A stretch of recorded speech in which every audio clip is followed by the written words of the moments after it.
anything else I got to say is, how about them Cowboys?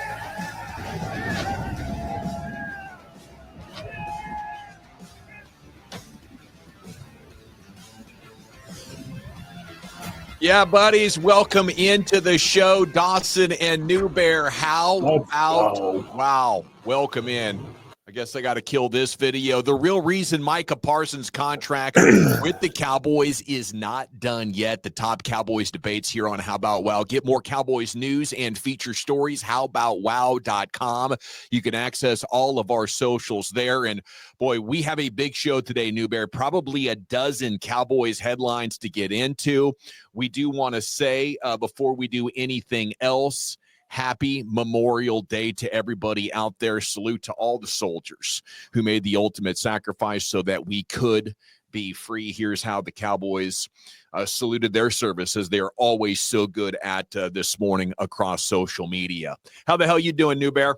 Feeling great. It's easy to take a step back, take a deep breath, right? I think we both have a number of family members who served and like you said, allow us to be here in the way we are today. And just thank you for your service. Salute all the great things that today represents, and take a moment and just reflect and say thanks yourself. It's one of the most important days of the year when you think about it. Yeah, I watched World War II in color on Hulu. Excellent.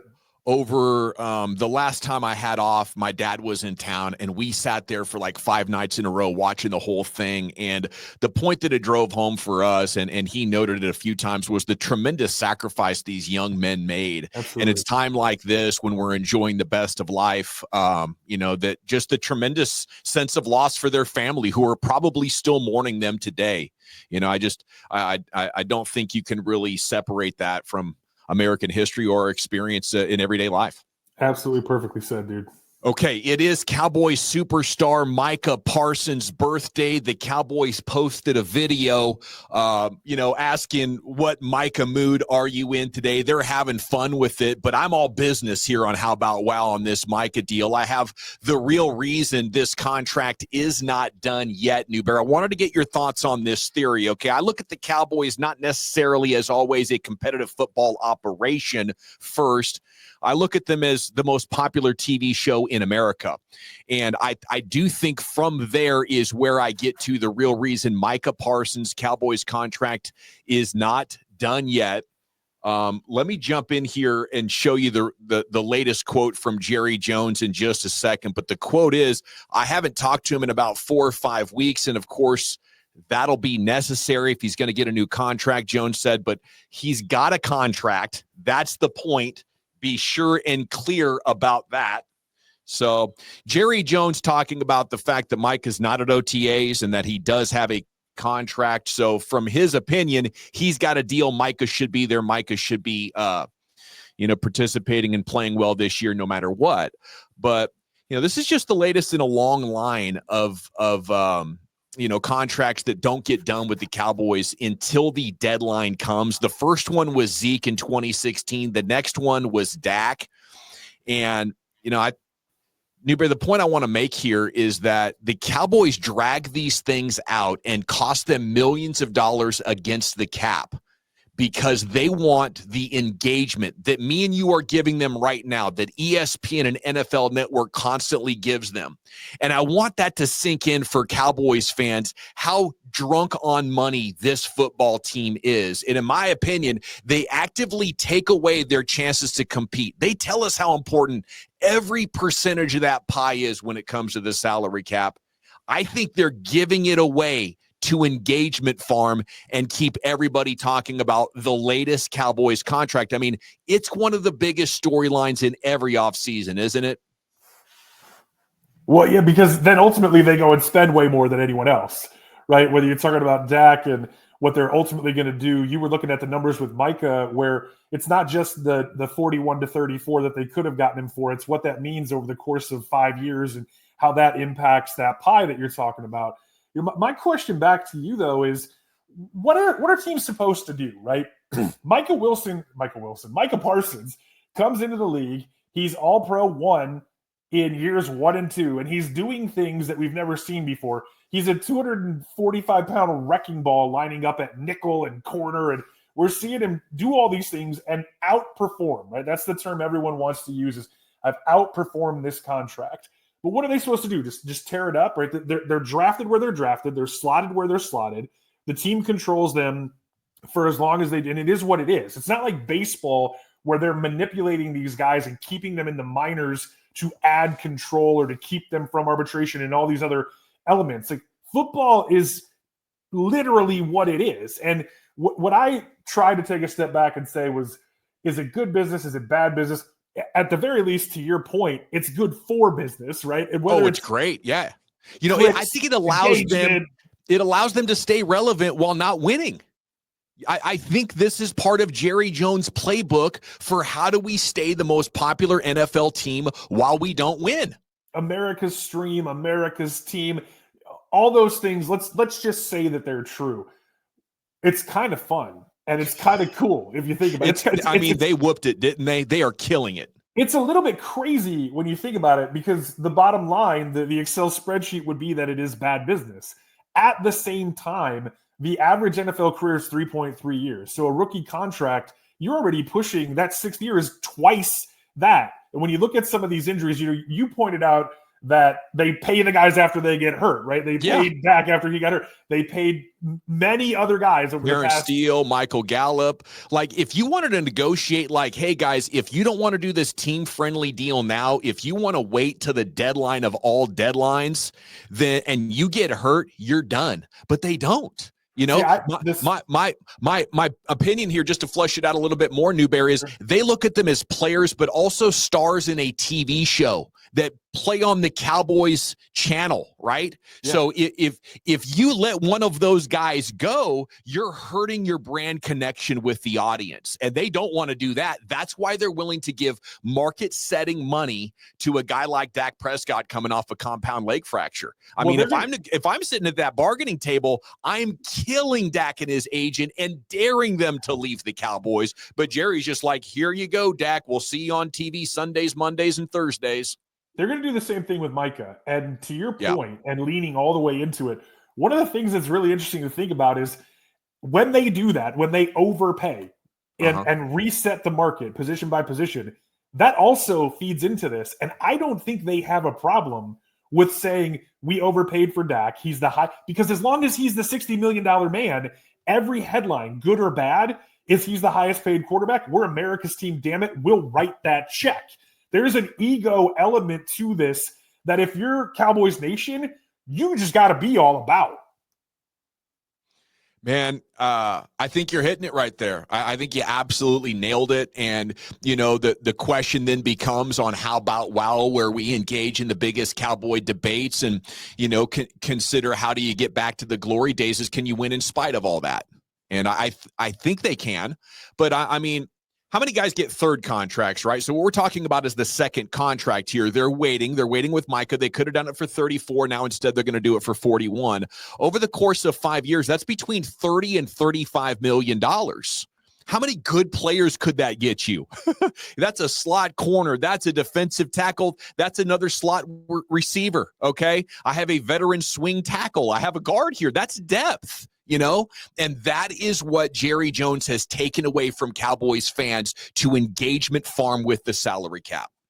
Less than half. I think the number is actually around 44% of first round picks in the 10s. So from 11 to 20 got their second contract with the team that drafted them. I think that's another interesting point about the Cowboys and how they do business is they want to say, these are our guys. We're willing to pay for them. We're willing to stick by them.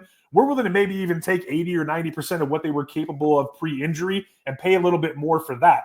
To answer your question about can you win, they're going to have to hit home runs on guys like Jaden Blue. They're going to have to hit home runs like we were looking at the Ramsey trade last week, and they did with Pickens. When you look at getting Pickens for a 3, a second-round draft pick who was a first-round talent. How many of those can you get? That's the question, and that's the roster math. Everyone celebrates San Francisco and the way that they manipulate money, but also compensatory picks. You know, they hang on to guys. Or look at what the Baltimore Ravens did last year, signing Deontay Johnson, right? They did that ostensibly and then re-signed him even after they cut him to try to sneak him back in there and weasel another compensatory pick around. There are other teams who do things differently, do things better the way that it's set up to do.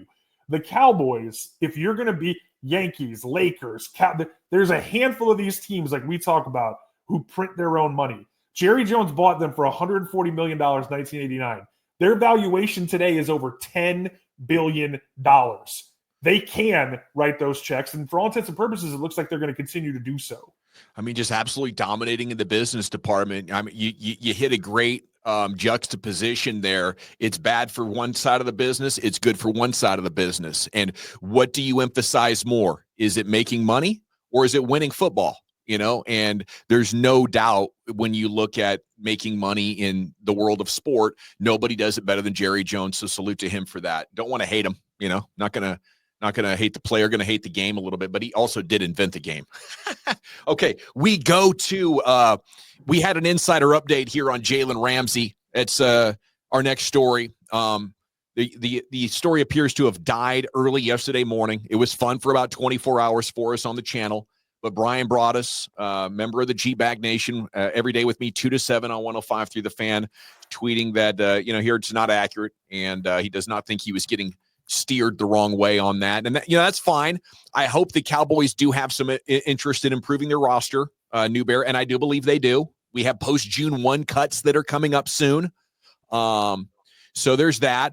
I wonder how legit the report was. You know, when you think of Jeremy Fowler, I don't think of a guy throwing crap up on a wall. So he heard it from somebody credible, but maybe it's an agent trying to stir up interest in their guy. Maybe it's the Dolphins trying to link the Cowboys in there just to magnify the story a little bit. I think that was Broaddus' theory I saw him talking about on a pod.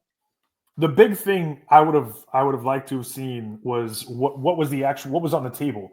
Because you were talking about, is it a third day pick, and you start talking about 4, 5, 6, 7, then it's almost like you have to do this deal. And that makes me think that Miami was holding out, trying to get a 3 or even a 2 or a player or money, other things involved in this beyond flipping a 4 or 5 or so. You would think that would have gotten the deal, then they would have jumped all over this. The big points beyond the player, right, and his length and his versatility and still being a top 15 guy by almost every graded metric, whether, it's PFF or, looking at snap counts, looking at measurable counting stats, looking at just where this dude is and what he's doing. He's been to the playoffs with 3 other teams. He's won a Super Bowl. This guy's been a winner, and he's been a producer on winning teams for as long as he's been around, right? All-Pro, Pro Bowl. But he's still good.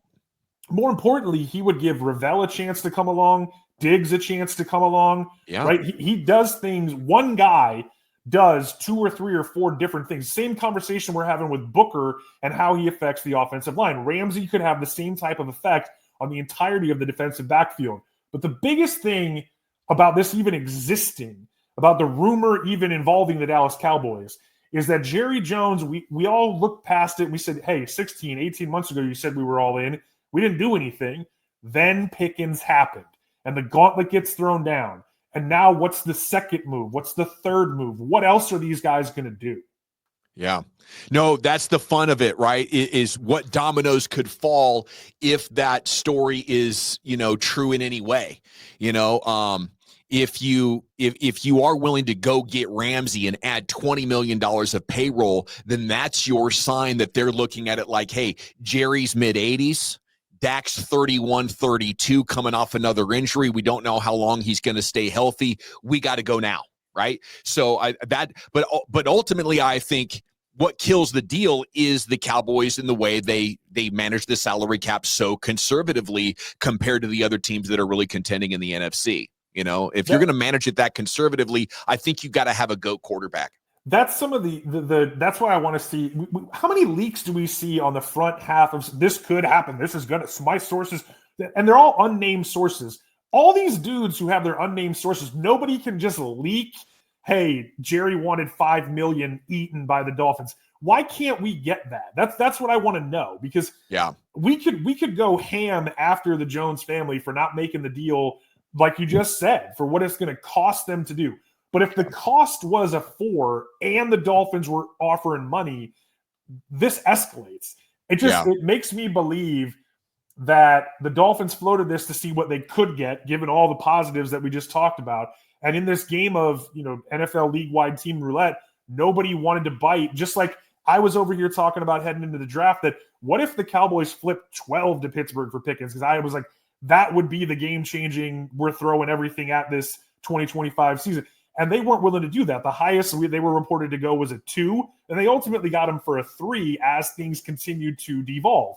Post June 1, that continues to happen league-wide. We're going to see a ton of roster shakeup, not just with the Cowboys, but across the East, across the conference, and then across the league.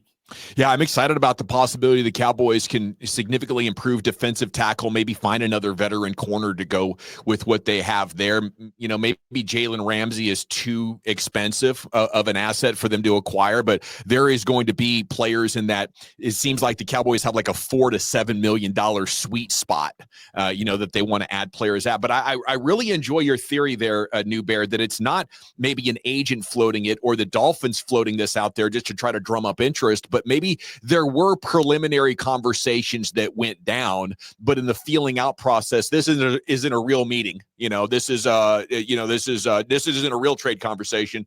But the end result was they're not going on any further. So, you get the report from Brian Broaddus and his army of sources saying, no, there's just really, this thing isn't going any further. Okay, if you have made it this far, we're just getting started. We have another half dozen or so Cowboy topics for you. Please consider liking the video. That is the best way for you to help us grow, liking the video and leaving a comment. And if you want to subscribe, we have at least one long form video every week. You can catch up howboutwow.com, and we do short videos when we have breaking news. Okay. Cowboys running back Jaden Blue on the mic. Offensive Rookie of the Year, I think that'll be me. Defensive Rookie of the Year, I'm about to say Jade. I'm not just saying that because he played college with me, but, man, he's elite. Okay, I love it. I love the confidence. I love the pick of Jaden Blue in the 5th round, the chances of getting a guy that could do something here. And, Jade Barron going to the Broncos where he joins an elite defense. I think both these things could happen, New Bear. Am I crazy? Love the shout out to Yarish, too, right? He's a UTJ school guy, so let's not lose sight. You talk about and Bleacher Report Gridiron while we're giving credit. That's my bad. Absolutely, you guys. Content ecosystem. So you sent me a note talking about this, and you were calling his bluff a little bit, right? And you're worried about a couple of different things, and obviously you can clap back at me here, but I'm looking at this, and I'm thinking about going all the way back to 1990, right? R.O. Emmitt Smith is the offensive rookie of the year, and since then. There have been a number of running backs, and we're talking about one-name guys, right? Bettis, Falk, George, Peterson. Saquon was the last one, right? And then there's guys like Mike Anderson. You go, damn, I forgot about the next great Shanahan system running back. And he's 6 foot 230, and he's a dude who came out of nowhere to hit for 300 carries and damn near 1,500 yards before he ultimately gets unseated by Clinton Portis, right? You got guys like Eddie Lacy, in the spirit of the Trent Richardson Alabama running backs who become memes because they either can't see a hole or they eat themselves out of the league, right? Mm-hmm. So there's some hit and miss to some of this. But when you talk about Blue, there's 2 guys 20 years apart that are really interesting. Warwick Dunn, 1997, splitting carries with Mike Allstott in Tampa Bay. He had 220 or so carries, 40 or so catches, and his offensive rookie of the year. And then 20 years later, 2017, you're looking at Kamara in New Orleans, right, where he's letting Mark Ingram shoulder the load, and Kamara is like 120 carries at 6 yards a clip, but most impressively, 8 touchdowns. At the same time, he gets about 100 targets, catches 80 balls. He's well over 80% catch rate, and he turns those into 10 yards per catch and another 5 touchdowns. So you're talking about, do the math, that's 13 touchdowns on 200 touches. Damn. That's it. That type of efficiency in a number 2 role would actually be, when you break it down, 12 to 15 touches per game for Blue puts him in that 200 to 250 touch range over 17 games. And there's guys who have done this exact thing in what he's not bragging. What's he going to say? No, I don't think I'm good enough to do it. He's saying, sure. I'm 4.38. He's saying, hey, even when Sark wouldn't give me the ball, I'm out there catching, dunking on dudes, right? He's an extremely versatile guy who, when you look at that backfield, has an opportunity based on what they're going to feed him to make a tremendous impact across 2025. I mean, all rookie teams going to be tough when you look at the Hamptons and the Genties, and there was probably 10 running backs taken before him. But, you know, he's got the speed, he's got enough size, and he's got an opportunity here on this team where if the touches happen, I guess my concern would be we just saw Deuce Vaughn, who just wasn't good enough, you know, and I think there's it's probabilities to this, right? Like, is there a chance he wins Rookie of the Year? Yes. But I think there's a greater chance that the combination of a lack of violence, lack of vision, and fumbles make him a guy that maybe is on a longer path to success in the NFL if it's there. You know, maybe he's one of those guys that hits that 3.3 year average. Deuce and Vaughn has a nice time scoring a couple touchdowns. So, sorry to step on you there, but no, you're good, buddy. Deuce Vaughn would have to get on a step stool to even be having a conversation with Jaden Blue. Look, when we look this up, Jaden Blue has more in common with CJ2K. And obviously CJ2K ran 4.24, but when you start talking about height, weight, speed, he's not that small. Now, is he – everyone talks about, you know, the Breece Halls, or you mentioned Genty. He's not thick. He's not 210, 220, 230. He's not Mike Anderson, right? But Mike Anderson also wasn't the athlete he was. Mike Anderson wasn't out here running 4.38. What's most interesting about this is the system. You keep coming back talking about how Schottenheimer is going to be versatile from week to week. We're going to see weeks where Blue does have that 50-yard touchdown run, and he might only get 3 or 4 carries in that game. He might also catch 10 or 12 balls in that game. Week to week, what they do with him schematically, and most importantly for him, and not just his offensive rookie of the year candidacy, but for the winning within this team, is, I think, the next topic that we're going to roll into, right, is what is Javonte Williams really going to give the Dallas Cowboys? No, that's a great question, and that is the headline here. Back to Tommy Yarsh, DallasCowboys.com. Javonte Williams feels like himself again, excited by Cowboys playmakers. Probably can get more flexible and things like that, but as far as healing up, that I feel like is done. Still young enough. You know, I hate this because season. What's that? This is age 25 season. He's 25 years old. I mean, I just don't want to be the guy that everybody thinks is negative, but I got to call BS on this. He hasn't been hurt since what, 22? He was hurt in 2022, and now he's under 4 yards an attempt. I'm sorry, you know, but I hope, and I do think there's a chance this Cowboys offensive line is so good that anybody could get 4 behind it. So what do you like about Javonte Williams, New Bear? Sell me on this. Coach me up here so I can be more positive. Everyone remembers Adrian Peterson running for $2,000 on a leg and a half. You remember seeing him in the locker room, and his leg was literally half the size of the. Adrian Peterson is an absolute freak, right? He's one of one. Legendary dude, legendary workouts, legendary recovery, legendary talent, right? Javonte Williams, not even in the same class, height, weight, speed, but he is a legitimate NFL running back. And he was a guy who was on his way after a 900-yard rookie campaign to being the guy in Denver. What I think we can't lose sight of is that everyone's recovery is different. He's out there saying those things.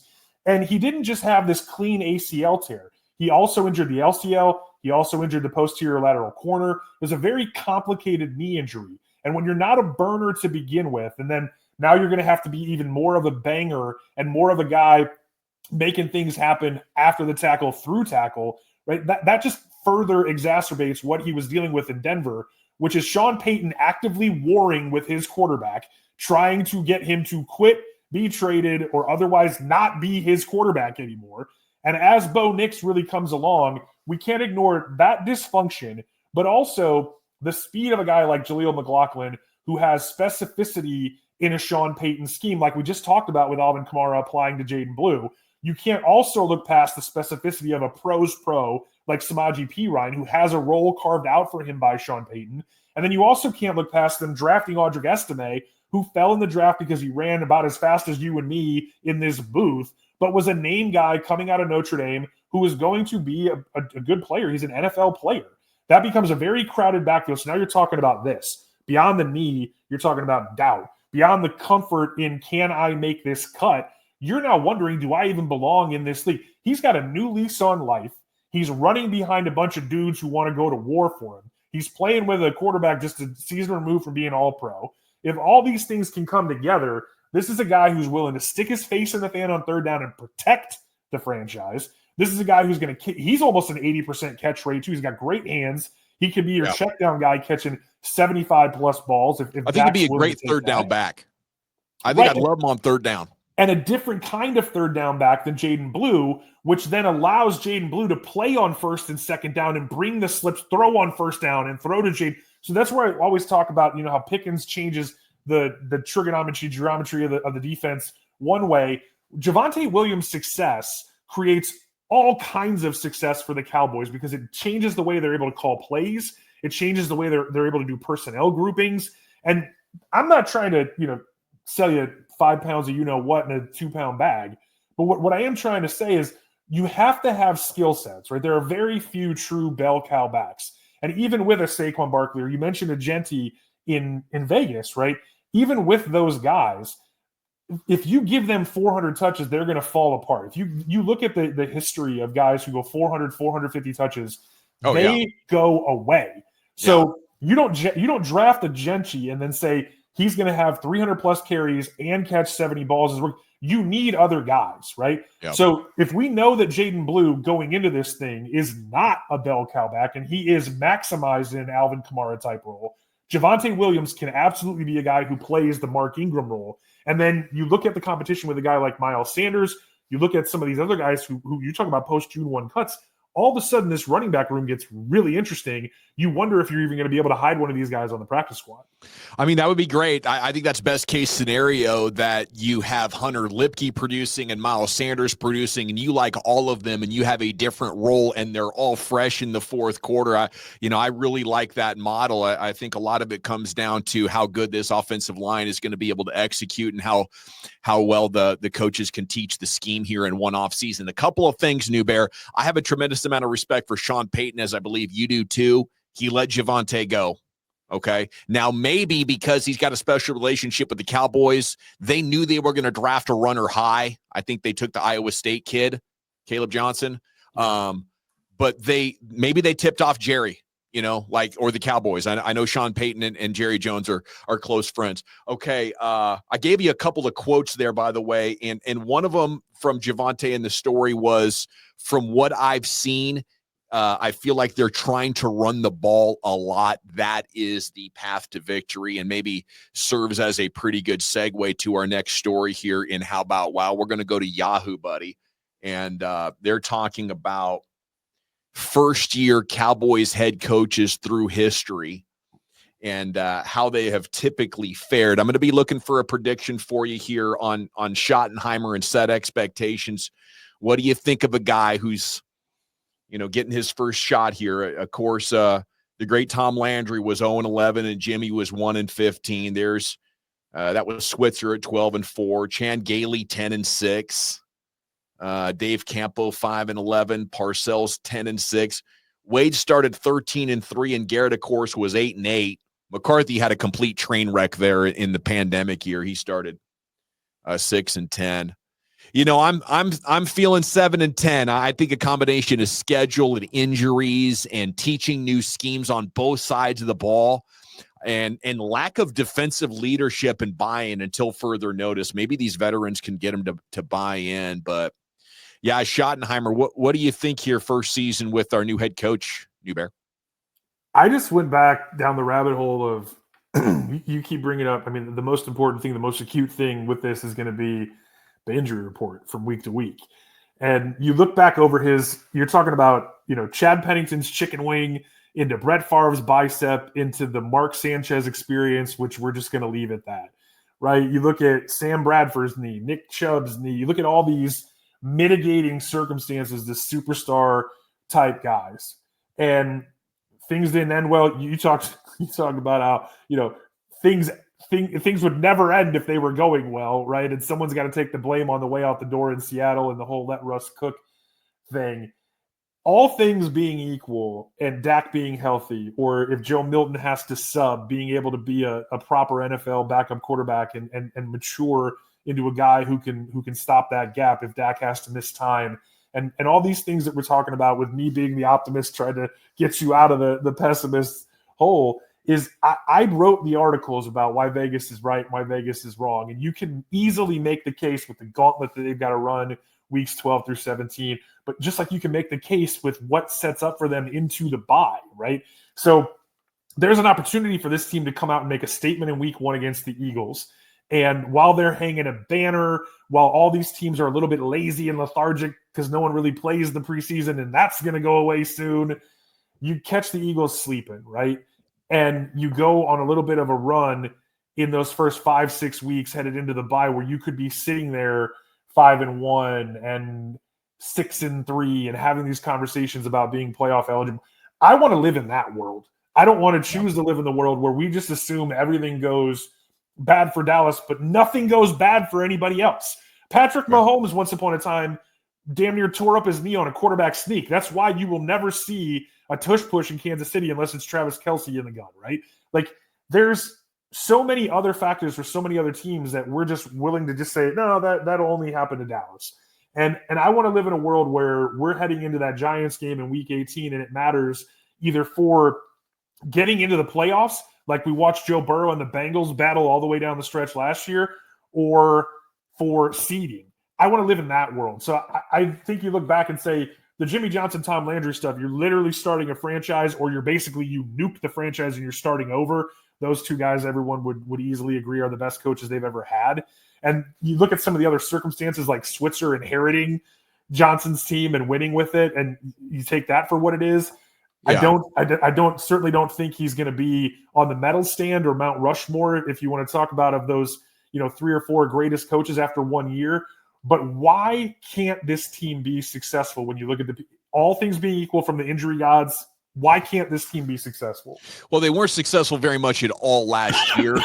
Overshown and Diggs are big question marks. Like, we really don't know when they're going to return, and Dak Prescott is as well. It's a very difficult schedule. I think you make some good points, though.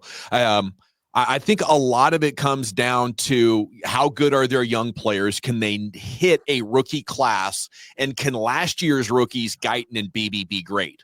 And that just comes down to being a good football player. The other thing that the narrative out there right now is that the vibes are immaculate. Everybody is buying into Schottenheimer, and I suppose that could help you. Getting buy-in absolutely can't hurt. Having an enthusiastic team is, potentially big. It kind of reminds me of what Pete Carroll had going on with the Legion of Boom Seahawks, before things got weird with Russell Wilson and stuff. But that's where the conversation is starting to swing to, like, the culture around this football team. And I'm sure you've seen a lot of headlines recently of players talking about how much fun they're having around Schottenheimer. But I want to go to Jay Tuck, who did a tremendous job this morning pointing out the fact that this might just be new car smell, because all the things that the guys are saying about Schottenheimer right now, New Bear, are what they were saying about Mike McCarthy as he was in his final weeks and months before that unceremonious and weird departure after a kind of a negotiation with Jerry Jones. But, the point there being, that these Cowboys just talk good about the coach. And my theory there would be, they know that when reporters come around asking about the coach, there's no win in talking negatively about these guys, and there's some great quotes like, it's just who we are, a bunch of guys that love to compete, a lot of winners on this team, a lot of wins over the last few years with Coach McCarthy and these core players. There's a culture here.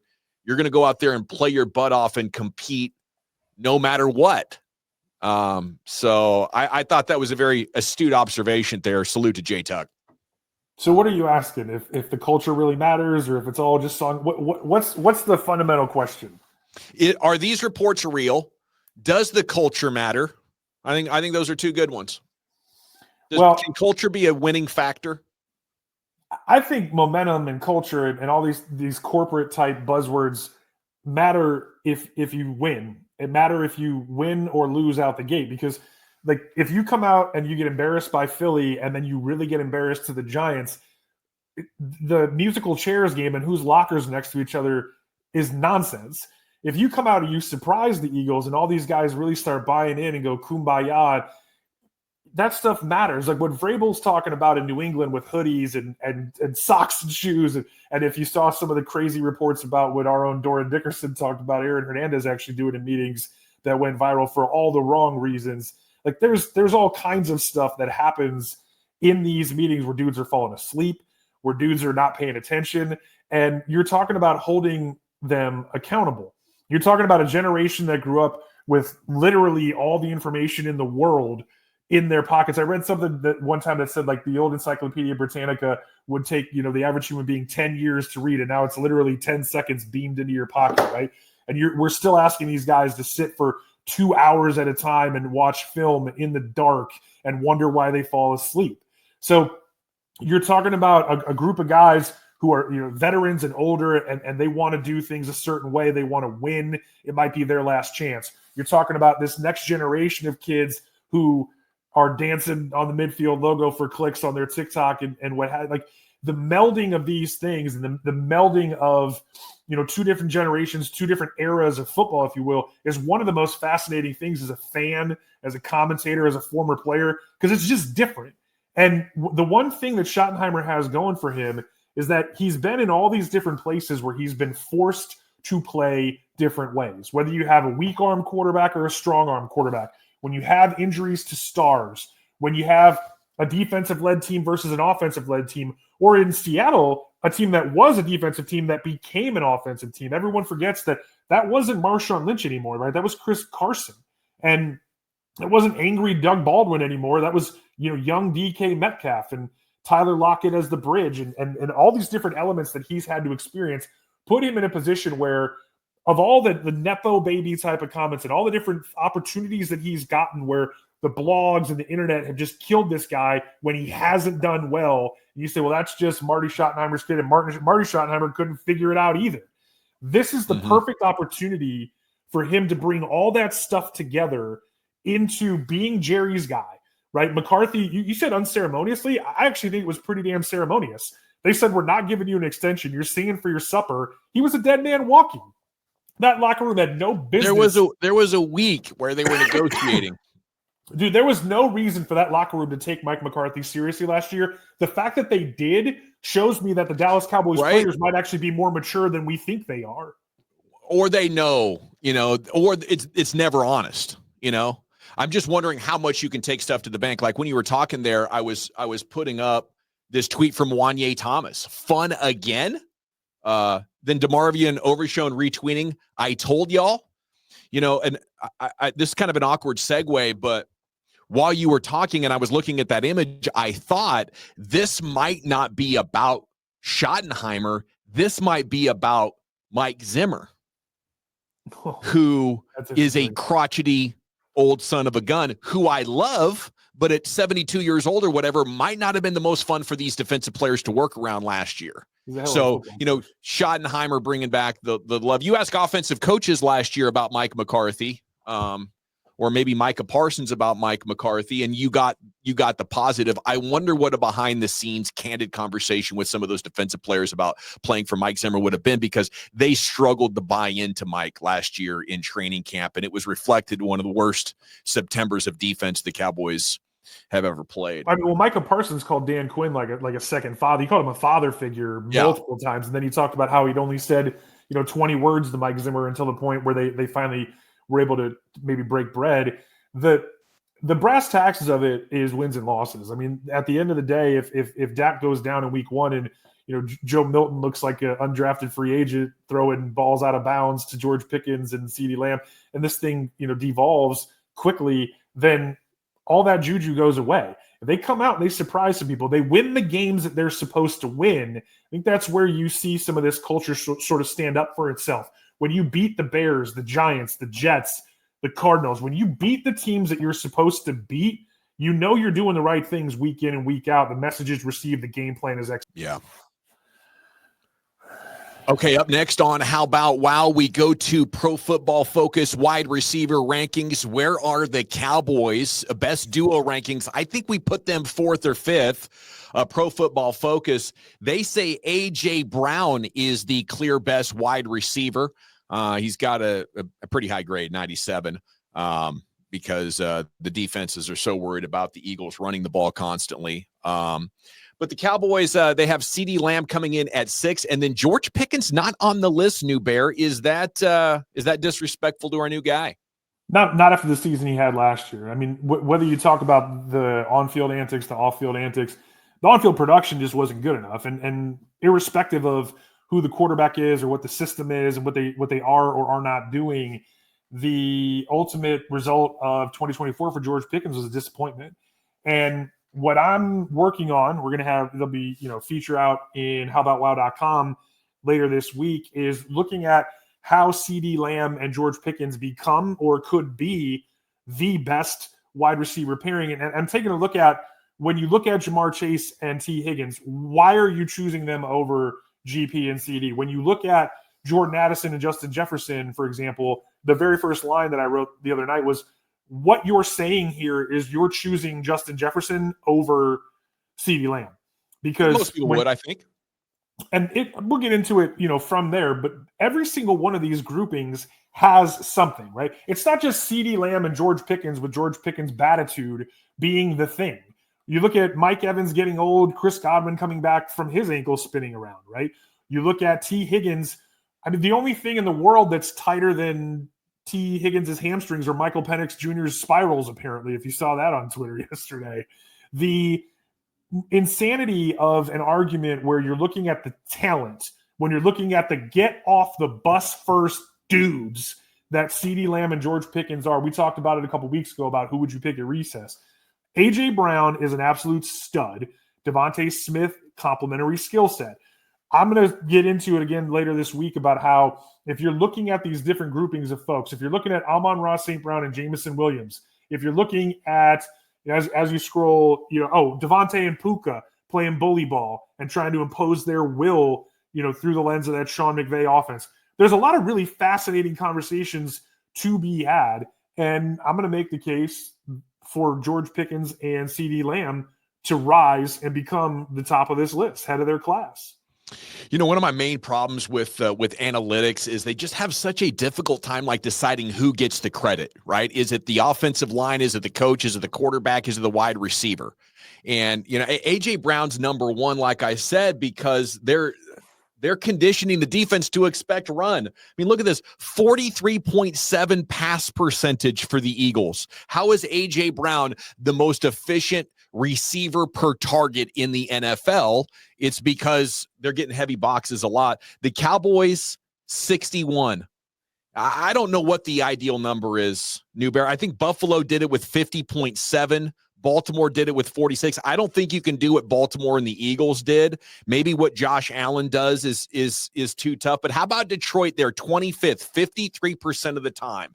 So I want to see them cut 8% off their passing percentage here for total downs played for the Cowboys. And then I think you will have a lot less clog and cover tactics. You're going to have to run the ball effectively in order to get that many attempts. But, I think that's the biggest question for me going into Oxnard and then the preseason and week one is, have you improved the line effectively enough and got enough runners in here to run the ball and, get more favorable looks downfield for Dak? When you're talking about questions, let's not forget that one of the biggest questions about A.J. Brown and arguably the biggest reason that he's in Philly to begin with is his knees. There was problems early. He had been a candidate for Offensive Rookie of the Year. He had been a Pro Bowler.